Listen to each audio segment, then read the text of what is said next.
kapatid, mga kababayan. I'm back.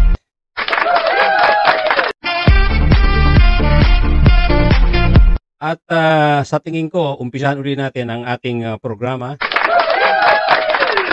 na merong joke time.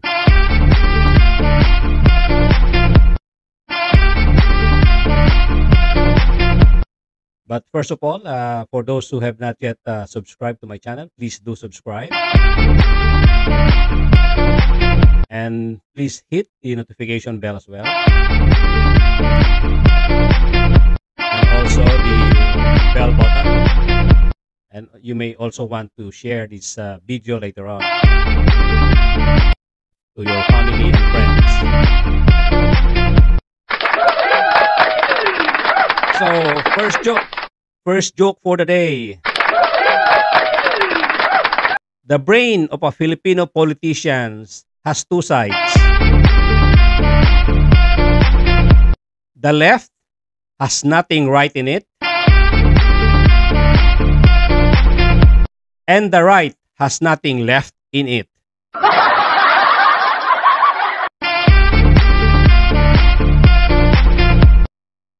Anong tawag pag nagtapong ka ng basura sa dagat? Ang sagot? Pollution. Ano naman ang tawag kapag tinapon mo sa dagat ang mga politikong kurakot? Sagot? Solusyon. What is the difference between Philippine government and the mafia? The answer? One of them is organized.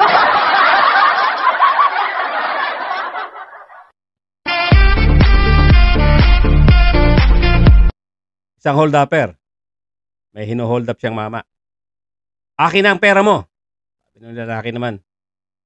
Hindi mo ba ako kilala? Isa akong congressman.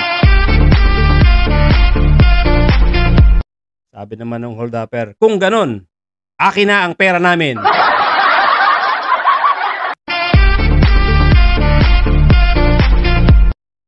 Kapag may nakita kang maganda sa isang party, nilapitan mo siya at sinabi mong mayaman ako, pakasalan mo ako, ang tawag doon ay direct marketing. Kapag pinadala mo ang kaibigan mo para sabihin sa kanya na mayaman ka at gusto mo siyang pakasalan, ang tawag doon ay advertising. Kapag nakuha mo ang number niya at tinawagan mo sa telepono kinabukasan para sabihing mayaman ka at gusto mo siyang pakasalan, ang tawag doon ay telemarketing.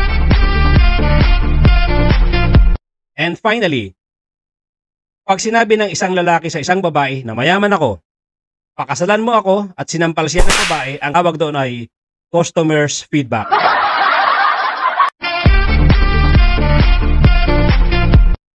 A young boy asks his dad, Dad, what is the difference between confident and confidential? The father said, You are my son. Confident ako doon. Yung best friend mo naman sa school, anak ko rin yun. Yun ang confidential. Okay? Let's go to the main subject of today's video comments for today's program, our vlog for the day. Kasalukuyang mayroon tayo nagaganap na hearing sa Kongreso. Ito ay yung Quad Committee nila Congressman Dan Fernandez, Robert Ace Barbers, Congressman Benny Abante, and Congressman Joseph Stephen Paduano. Ito yung may mga iba-ibang chairmanship ng committee, katulad ni Ace Barbers, chairman ng House Committee on Dangerous Drugs, si Paduano, chairman Committee on Public Accounts, at si Bienvenido Abante Jr., chairman ng Committee of Human Rights, at si Dan Fernandez, chairman on Public Order and Safety. So ngayon, nauna yung tungkol sa committee ni Robert H. Barbers, yung sa dangerous drugs. So Ito yung, tungkol sa EJK 'no at, yun nga at, marami ng, merong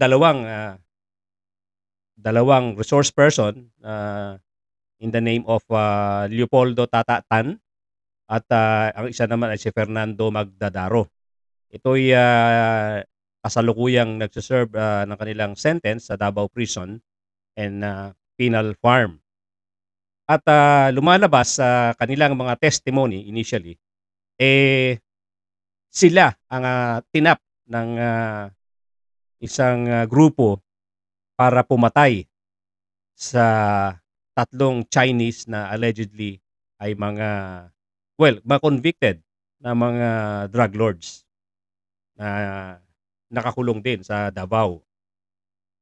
At itong si Tata, si Leopoldo Tan, testify na siya daw ay, at a certain point nilapitan ni, ang kanyang classmate na nagngangalang si SPO4 Arthur Narsolis. Kaklase niya daw ito sa high school at, since, siya ay, naghahangad din na makalaya ng maaga, ginamit na bait ito ni, SPO4 Arthur Narsolis para sabihan siyang gawin niya lang ang assignment na ito at, matutulungan daw siyang makalaya. So ano ba ang arrangement dito? Meron daw itong, meron ding itong, financial or, money consideration. Pagka nagawa ang trabaho ay meron silang, premyo na 1,000,000 each para dun sa tatlong, Chinese drug lords. Ngayon, madali naman siya nakumbinsi dahil gustong-gusto na nga niyang makalaya din ano, at, malaki ang tiwala niya rito sa classmate niya. Ito rin daw kasi ang tumutulong sa kanya, tungkol sa kanyang kaso. Siya ang nilalapitan palagi ni Tata tungkol sa kanyang kaso. At, lumalabas na ang mga boss nito, mataas na opisyal na naghahawak dito kay SPO4 Arthur Narsolis ay si Colonel Edelberto Leonardo. Siya ay yung, regional chief ng CIDG-11 sa Davao. At, isa pang kasama nila rito ay yung Lieutenant Colonel Garma daw. Ngayon, lumalabas na ang, nagplano ay yung SPO4 Arthur Narsolis para nga iligpit itong tatlong Chinese, drug lords. At, ayon din sa kwento ni Tata, sinabihan din siya ni SPO4 na maghanap siya ng makakasama tungkol sa assignment na 'to or sa kanilang, pinagtatrabaho. So, kaya niya nakuha naman itong Fernando Magdadaro. Ito si Fernando Magdadaro, kaso nito, meron itong murder case at, convicted na rin ito. Si Leopoldo Tan naman, sa dangerous drugs ang kanyang kaso kaya siya nakakulong. So, sa madaling salita, plinano nila yung pagpatay dun sa tatlong Chinese at, sa kaso ang sinasabi nga ni Tata, baka mahirapan siyang, gawin yun, execute sapagkat nasa kabila yatang, bay yung tatlong Chinese. So, nangangailangan siya ng tulong para magawa niya yung kanilang pagpatay doon sa tatlong Chinese na 'to. So, ang ginawa ng pulis 'no, ipapabartolina niya at, ipapabartolina niya sila Tan at saka si Fernando Magdadaro kasama itong mga Chinese. So, cutting the long story short, dumating na nga sila do'n sa punto na magkakasama-sama na sila doon sa Bartolina. Nauna na yung dalawa, si Tata at saka yung Magdadaro sa loob ng Bartolina. Kaya nung makita ng tatlong Chinese, nung transfer na sila doon sa Bartolina, nakita nila yung dalawa, nag-alangan pumasok yung mga Chinese, hindi tumuloy. So, ang ginawa, inilabas muna itong si Tata at saka si Magdadaro. Pero nung nakapasok na yung mga tatlong Chinese, ibinalik din sila. So, gano'n ang naging istorya ni Tata. At nung araw na gagawin na nila yung execute nila yung plano at by the way, binigyan na sila ng tag-isang kutsilyo, no? Ang tawag nga ni Tata doon sa binigay sa kanya ay yung porta. Alam ko ito yung medyo maikli lang ito, yung mga binubulsa na I think mas maiksi ito doon sa 29 na yung 29 naman ay binigay doon kay Magdadaro. So nung time na kanilang execute na yung plano na pagpatay, bandang 7 o'clock daw yun, nagdi-dinner yata yung mga Chinese. Sila naman nasa tabi lang at ayaw din makihalubilo sa kanila yung mga Chinese. So pinabayaan nilang kumain daw muna ng dinner yung tatlo at nagyosi pa yata. After that, yun, sinalakay na nila at pinagsasaksak yung tatlong Chinese na medyo natagal-tagalan din daw sila sapagkat may kalakihan yata yung isang Chinese doon. So matagal ding naitumba. So I would imagine na talagang napakaraming saksak ang inabot nito. Lalo na't yung porta, alam ko maiksi lang yun. Hindi siya kahabaan. So matagal kang bago tumumba. Although syempre, after a few minutes, talagang manghihina na din sila at mauubusan sila ng dugo. So ganun na nangyari. Ang kwento pa ni Tata, pagkatapos nung execution na yon ng kanilang ginawang pagpatay, idadalhin na sila doon sa investigation area para gawin yung standard operating procedure na pag merong ganyang nagkaso.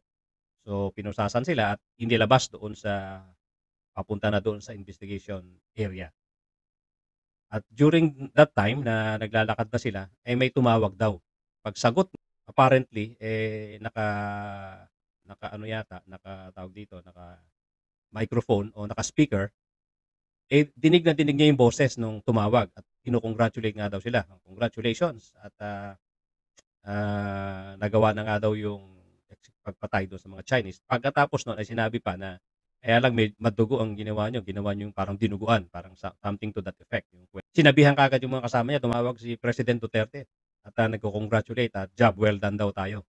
So yun ang naging kwento ni Tata Tan, ano? So cutting the long story short at yun nga ang sinasabi natin, ang akala lang natin noon ay ang EJK dito lang sa kalsada dun sa mga user na small time, meron din palang tinatahak sila ng mga big time drug lords na accessible sa kanila, lalo na yung mga nakakulong. So I'm not sure kung talagang mapaparating nila or mapapadalo nila ang former president sa ginagawa nilang hearing sapagkat alam nyo naman na si President Duterte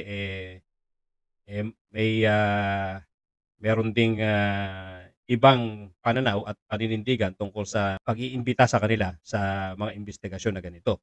At hindi ko alam anong gagawin ng ano dito ng Quadcom para mapilit nilang dumalo si President Duterte. Actually, pati I'm sorry, ang nagsabi na dapat dumalo si President Duterte dito sa Quad Committee, yung hearing na ginagawa sa Kongreso ay si Congressman